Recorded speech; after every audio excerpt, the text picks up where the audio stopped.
အားလုံးပဲမင်္ဂလာပါကျွန်တော်ကတော့ Yoshi Gaming ပါဒီနေ့မှာတော့ဇီတိုင်းရဲ့ပတ်စစ်ကိုဖြစ်နေတဲ့ hero တွေနဲ့ MCB က TikTok က Diamond တွေဘယ်လိုကြောင်းအောင်ယူမလဲဆိုတာကိုပြောရမှာဖြစ်ပါတယ် intro လေးပြီးရင်စလိုက်ရအောင်ဗျပ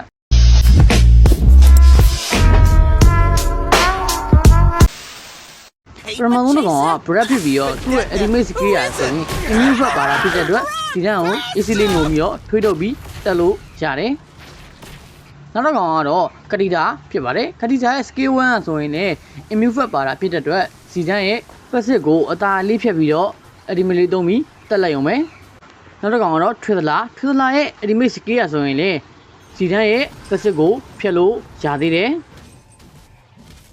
နောက်တစ်ကောင်ကတော့အားလုံးရဲ့အချစ်တော်ကြီးချောင်းဖြစ်ပါတယ်ချောင်းရဲ့ skill 2ဆိုရင်လည်းဇီတန်းရဲ့ passive ကိုအလွယ်တကူနဲ့ဖြတ်လို့ရပါတယ်ဗျာနောက်တစ်ကောင်ကဆိုရင်ဘနဒရာဖြစ်ပြီးတော့ဘနဒရာ skill 2ဆိုရင် passive ကိုဖြည့်အောင်နိုင်တာမကဘဲနဲ့သူ့ကိုစတန်းမှာပြန်ပြီးပေးလို့ရတယ်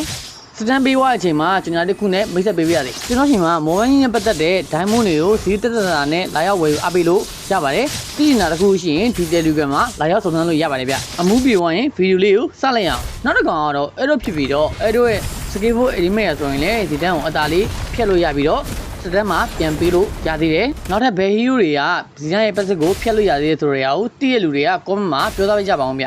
နောက်ထပ်အကြောင်းတစ်ခုကတော့ TikTok MMB creator ဘေးကနေ diamond တွေဘယ်လိုယူမယ်ဗီဒီယိုတွေဘယ်လိုတင်မယ်ဆိုတာကိုပြပြမှာဖြစ်ပါတယ်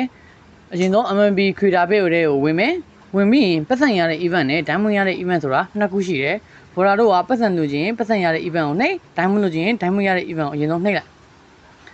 ဝင်ပြီးဆိုရင်အောက်လေးနည်းနည်းဆွဲလိုက်ရင်ရနိုင်တဲ့စုမဲတွေပါတယ်ပထမ1ကနေ20အတွင်းကို diamond 800 21ကနေ60အတွင်းကိုdiamond 300နဲ့60ရ1ကနေပြီးတော့140ဒီကို diamond 150ဒီရမယ်အောက်ကစုသေးလေးလည်းပါသေးတယ်ပတ်စံရတဲ့ event လည်းအလားတူပဲ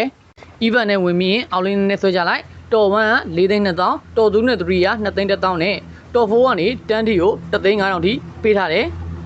အခြားစုသေးလေးလည်းပါသေးတယ်ဘော်ရာဘော်တာဝင်ကြည့်လိုက်တော့ဒါပေမဲ့ဘော်ရာတို့ကအဆင့်လဲဝင်တယ် diamond တွေကဘာလို့ gain တွေကိုမရောက်တာလဲအဲ့ကြောင့်ကိုကျွန်တော်ပြပြမယ်အရင်ဆုံးဘော်ဒါတို့အနေနဲ့ gain ID နဲ့ server ID ကို TikTok နဲ့ချိတ်ထားဖို့လိုလိမ့်မယ်ဘယ်လိုချိတ်ရမလဲဆိုတာကိုကျွန်တော်ပြပြမယ်အရင်ဆုံး profile နဲ့ကိုအရင်သွားမယ်အခုလိုလေးပေါ်လာပြီဆိုရင်